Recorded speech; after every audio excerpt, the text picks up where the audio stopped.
Well, I can remember Durango very well. I can remember Durango de nacionalistas, de acción, de carlistas.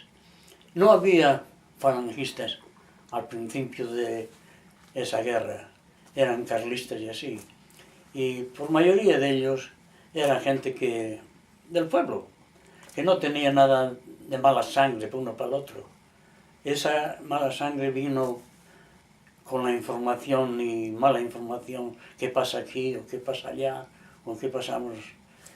Y entonces a ese tiempo la gente, como decía antes, andaban con un poco de miedo de decir algo a uno o al otro, porque esa atmósfera está elevada y es difícil de explicar, pero es una prisión que no te deja decir lo que quieres.